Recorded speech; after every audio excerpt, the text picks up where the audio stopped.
ಹಾಕಕ್ ಬರಲ್ಲ ಚಾಯ್ ಹೆಂಗ್ ಚಲಿದ್ರೆ ಹೆಂಗ ಯಾರು ಕ್ಲೀನ್ ಮಾಡ್ಬೇಕು ಮನೆಗೆ ಒಂದು ಕಿತಾಪತಿ ಅನಾಹುತ ಆಗಾಗೈತಿ ನನ್ನ ಗಂಡ ಚಾಯ್ ಪ್ರಿಯರೇ ನಮ್ಮ ಮನೆ ಹತ್ರ ಇರೋ ಒಂದು ಹುಡುಗ ತೀರ್ಕೊಂಡಿದ್ದಾನೆ ಅಂತ ಅಜ್ಜಿನ ಫೋನ್ದಾಗ ಯೂಟ್ಯೂಬ್ ಬರಲ್ಲ ಎಲ್ಲ ಅಜ್ಜಿ ಅಜ್ಜಿ ಹ್ಯಾಂಗ್ ನಗ್ಲತ್ತಿ ಹಾಯ್ ಹಲೋ ಯೂಟ್ಯೂಬ್ ಚಾನಲ್ ಹೇಗಿದ್ರು ಎಲ್ಲರೂ ಐ ಹೋಪ್ ಎಲ್ಲರೂ ಚೆನ್ನಾಗಿದ್ದೀರ ಅಂತ ಭಾವಿಸ್ತಾ ಈ ಒಂದು ವಿಡಿಯೋನ ಸ್ಟಾರ್ಟ್ ಮಾಡ್ತಾ ಇದ್ದೀನಿ. ಏನಪ್ಪ ಅಂದರೆ ನಾನು ಮೊನ್ನೆ ಅಫ್ಘಾನಿ ಚಿಕನ್ ಮಾಡಿದ್ದೀನಲ್ಲ ಅದಕ್ಕೆ ಅವತ್ತು ರೆಸಿಪಿ ನಾನು ಶೇರ್ ಮಾಡಿರಲಿಲ್ಲ. ಇವತ್ತು ನಾನು ಆ ರೆಸಿಪಿ ಶೇರ್ ಮಾಡ್ತೀನಿ. ಯಾವಾಗಂದರೆ ಲಾಸ್ಟ್ 10 ಮಿನಿಟ್ಸ್ ಇದ್ದಾಗ ಶೇರ್ ಮಾಡ್ತೀನಿ. ಯಾಕಂದರೆ ಇವತ್ತು ನಮ್ಮದು ಸ್ವೀಟ್ ಅತ್ತಿ ನಮ್ಮ ಮನೆಗೆ ಬರ್ತಾ ಇದ್ದಾರೆ. ಈಗ ಮಾರ್ನಿಂಗ್ ನಾನು ಬ್ರೇಕ್ಫಾಸ್ಟಿಗೆ ದೋಸೆನ ಹಾಕ್ತಾಯಿದ್ದೀನಿ. ಸ್ಮಾಲ್ ದೋಸೆ ಬನ್ನಿ ತೋರಿಸ್ತೀನಿ. ಸೇಮ್ ದೋಸೆ ಹಾಕಿದಾಗೆ ಇದು ಬಿಸಿನ ಇರಬೇಕು ಹೆಂಚು.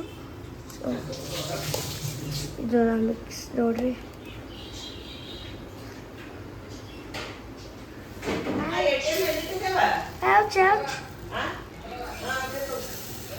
ಇಷ್ಟೇ ಸಣ್ಣ ಹಾಕ್ತಾ ಇದ್ದೀನಿ.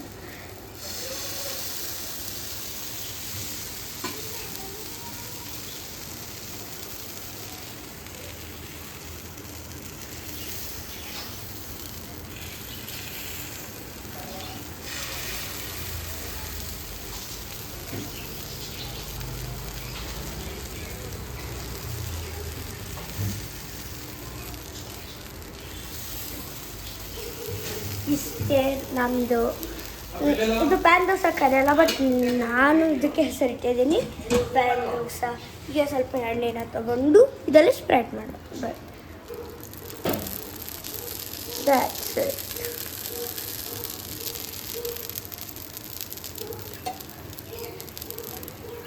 ಯಾರು ಹಿಂಗೆ ಉಲ್ಟಾ ಹಾಕಲ್ಲ, ಬಟ್ ನಾನು ಉಲ್ಟಾ ಹಾಕ್ತೀನಿ. ನಂಗೆ ಇಷ್ಟ ಉಲ್ಟಾ.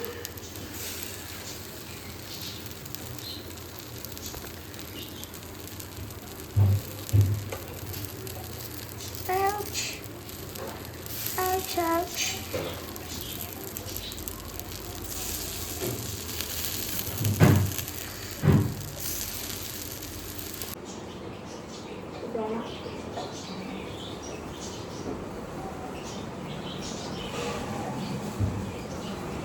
That ನೋಡ್ರಿ ಪ್ಯಾನ್ ದೋಸೆ. ಇದು ಪ್ಲೇಟ್ ತಗೊಂಡ್ಬರ್ತೀನಿ. ಪ್ಲೇಟ್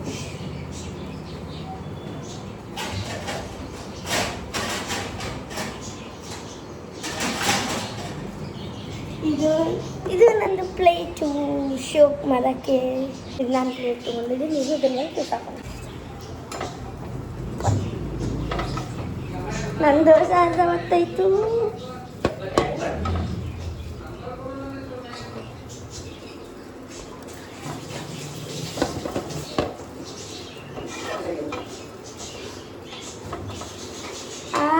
ಬರಲೇ ಆಗಿದ್ದು. ನನ್ನ ಪ್ಯಾನ್ ದೋಸೆ ರೆಡಿ ಆಗಿದೆ.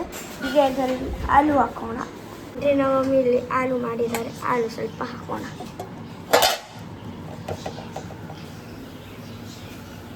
ಇದು ಆ್ಯಕ್ಚುಲಿ ಎಣ್ಣೆ ಎಲ್ಲ ನೀರು. ಪ್ಲೇಟ್ ತೊಗೊಂಡಿದ್ದೀನಿ, ಅದಕ್ಕೆ ಒಂದಾಗಿದೆ.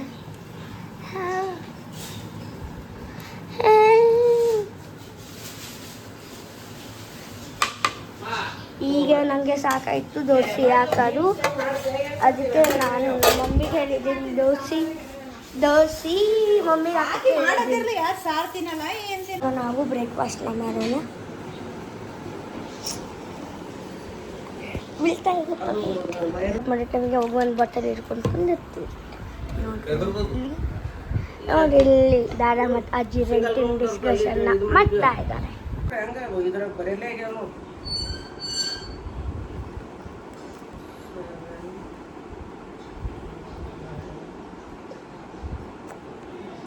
ನೀವು ಟ್ರೈ ಮಾಡಿ ಪ್ಯಾನ್ ದೋಸೆ. ಬಾರಿ.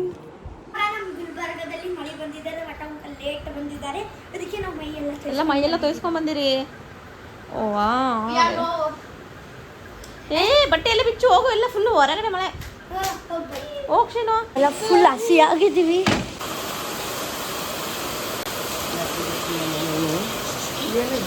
ನೋಡ್ರಿ ಇಲ್ಲೆಲ್ಲ ಗುಲ್ಬರ್ಗ. ಇವಾಗ ನಾನು ನಮ್ಮ ಗುಲ್ಬರ್ಗದಲ್ಲಿ ಮಳೆ.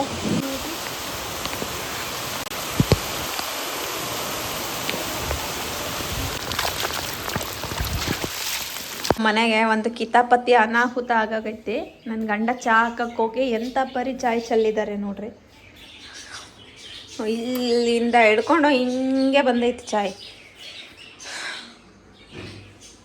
ಈಗ ಇದಾಯ್ತು, ನಾ ಕ್ಲೀನ್ ಮಾಡೋದು ನನ್ನ ಪಾಳು. ಇವಾಗ ನೋಡ್ಕೊಂಡು ಹಾಕಕ್ಕೆ ಬರಲ್ಲ ಚಾಯ್. ಹೆಂಗೆ ಚೆಲ್ಲಿದ್ರೆ ಹೆಂಗೆ? ಯಾರು ಕ್ಲೀನ್ ಮಾಡ್ಬೇಕು? ಕೈ ತಟ್ಟಿತ್ತು ಶಾಣೆ. ಬಿಟ್ಟು ಹೋದ ಅಲ್ಲ. ಹಸಿವಿಗೆ ಚಾಯ್ಗೆ ಸಂಬಂಧ? ಚಾಯ್ ಚಪಾತಿ ತಿನ್ನಕ ನೋಡ್ರಿ. ಏನಾದ್ರು ಅಂದ್ರೆ ಹಿಂಗ ಅಂತಾರ, ಹಸಿವಿತ್ತು ಹಾಕ್ಕೊಡಲ್ಲ ಹಂಗೆ ಹಿಂಗೆ ಅಂತ. ಕ್ಲೀನ್ ಮಾಡೋದು ನನ್ನ ಪಾಳು ಇವಾಗ.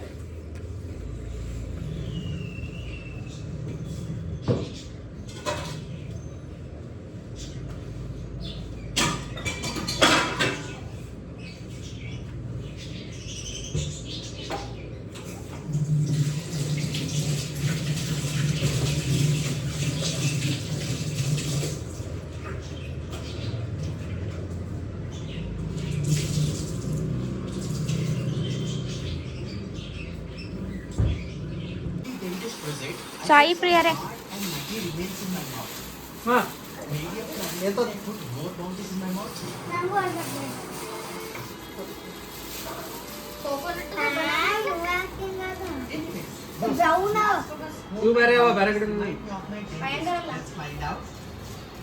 ಎಲ್ಲಿಂದ ತಂದೆ? ಅಯ್ಯಂಗಾರ ಸಂಡೆ ಮುಸ್ತಾನ. ನಾವು ಇವಾಗ ನಮ್ಮ ಟ್ಯೂಷನ್ನ ಮುಗಿಸ್ಕೊಂಡು ಬಂದಿದ್ದೀವಿ. ನಮ್ಮ ಸೈನ್ಸ್ ಮಿಸ್ಸು ನಮಗೆ ಪ್ರಾಜೆಕ್ಟ್ ಹೇಳಿದ್ದರು. ನಾನು ಹೆಂಗೆ ಮಾಡೀನಂತೆ ಬನ್ನಿ ನಾನು ನಿಮಗೆ ತೋರಿಸ್ತೀನಿ. ಹಾಂ ನೋಡಿರಿ, ಇದು ಫ್ರಂಟ್ ಪೇಜು, ಇದು ದ ಫ್ಲೋರ್ ಆ್ಯಂಡ್ ಇದನ್ನು ನೋಡ್ರಿ, ಇದು ನಂದು ಅಣ್ಣಂದು ತೋರಿಸ್ತೀವಿ ತಾಳ್ರಿ. ಏನು ಮಾಡ್ಲತ್ತಿ? ನಮ್ಮದು ಅಜ್ಜಿನ ಫೋನ್ದಾಗ ಯೂಟ್ಯೂಬ್ ಬರಲ್ಲ ಈಗ. ಇಲ್ಲ ಅಜ್ಜಿ, ಅದಕ್ಕೆ ನಮ್ಮ ಅಜ್ಜಿ ಹಿಂಗೆ ಕುಂತಾರೆ, ಇಲ್ಲ ಮೊಬೈಲ್ ನೋಡ್ಕೊತ ಕುಂದಿರ್ತಿದ್ರು. ಹೆಂಗೆ ನಗ್ಲತ್ತಿ? 3, 2, 1 ಗೋ. ಹಿಂದಕ್ಕೆ ಸರಿ ಸ್ವಲ್ಪ. ಹಾಂ ನೋಡ್ರಿ, ಇದು ನಮ್ಮ ಅಣ್ಣಂದು ಸೈನ್ಸ್ ಪ್ರಾಜೆಕ್ಟ್.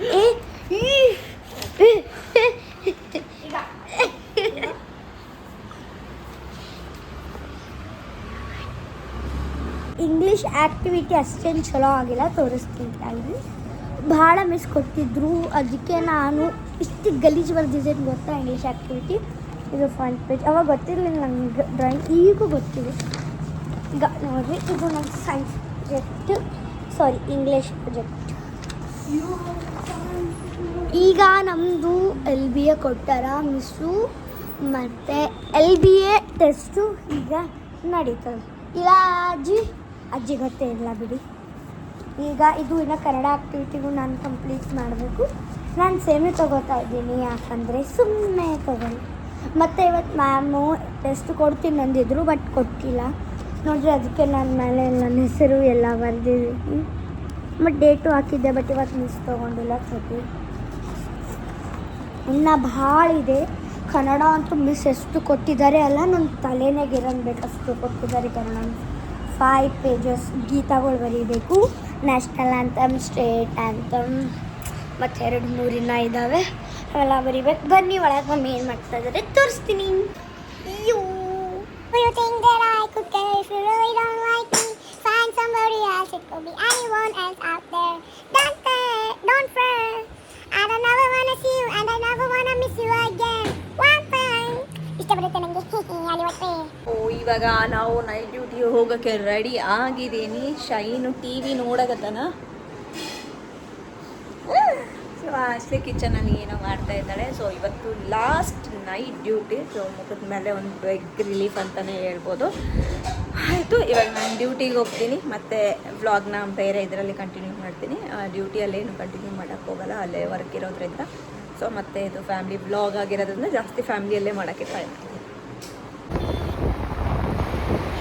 ನೈಟ್ ಡ್ಯೂಟಿ ಇತ್ತು. ನೈಟ್ ಡ್ಯೂಟಿ ಮುಗಿಸ್ಕೊಂಡು ಇವಾಗ ನಾನು ಮನೆಗೆ ಬರ್ತಾಯಿದ್ದೀನಿ. ಟೈಮ್ ಬಂದುಬಿಟ್ಟು ಬೆಳಗ್ಗೆ 8:30 ಆಗಿದೆ. ನೋಡಿ ಎಷ್ಟು ಭಾರಿ ಅನ್ನಿಸ್ತಾ ಇದೆ. ನಮ್ಮ ಕಲಬುರ್ಗಿಯ ಕ್ಲೈಮೇಟ್ ಸೂಪರ್ ಆಗಿತ್ತು. ವೆದರ್ ಮಾತ್ರ ಸೂಪರ್ ಇತ್ತು. ನಮ್ಮ ಮನೆ ಹತ್ರ ಒಂದು ಹುಡುಗ ತೀರ್ಕೊಂಡಿದ್ದಾನೆ. ಸೊ ಅದಕ್ಕೋಸ್ಕರ ಶಾಮಿಲ್ ಅದೆಲ್ಲ ಹಾಕಿ ಸ್ವಲ್ಪ ಜನ ಎಲ್ಲ ಬಂದು ಕುಂತ್ಕೊಂಡಿದ್ದಾರೆ. ಇನ್ನೂ ಡೆಡ್ ಬಾಡಿ ಬಂದಿಲ್ಲ. ನೈಟ್ ಡ್ಯೂಟಿ ಮುಗಿಸ್ಕೊಂಡು ಬಂದೆ. ಅಷ್ಟರಲ್ಲೇ ಒಂದು ಕೇಳಿಸ್ಕೊಂಡೆ ನಮ್ಮ ಮನೆ ಹತ್ರ ಇರೋ ಒಂದು ಹುಡುಗ ತೀರ್ಕೊಂಡಿದ್ದಾನೆ ಅಂತ. ಲೋ ಬಿ ಪಿ ಆಗಿ ಮತ್ತು ಶುಗರು ಇತ್ತಂತ. ಶುಗರನ್ನು ಸ್ವಲ್ಪ ಲೋ ಆಗಿಬಿಟ್ಟು ಲೋ ಬಿ ಪಿ ಪ್ಲಸ್ ಏನೇನು ನನಗೂ ಕರೆಕ್ಟಾಗಿ ಗೊತ್ತಿಲ್ಲ. ಬಟ್ ಚಿಕ್ಕ ಹುಡುಗ ಅಂತಲೇ ಹೇಳ್ಬೋದು. ಇನ್ನು ಮ್ಯಾರೇಜ್ ಇಲ್ಲ ಏನಿಲ್ಲ, ತೀರ್ಕೊಂಡಿದ್ದಾನೆ. ಪಾಪ ಅನ್ನಿಸ್ತು ವಿಷಯ ಕೇಳಿಬಿಟ್ಟು. ಸೊ ಯಾರ ಜೀವನ ಯಾವಾಗ ಹೆಂಗೆ ಎಲ್ಲಿ ಹೋಗುತ್ತೋ ಗೊತ್ತಿಲ್ಲ ಅನ್ನೋದು.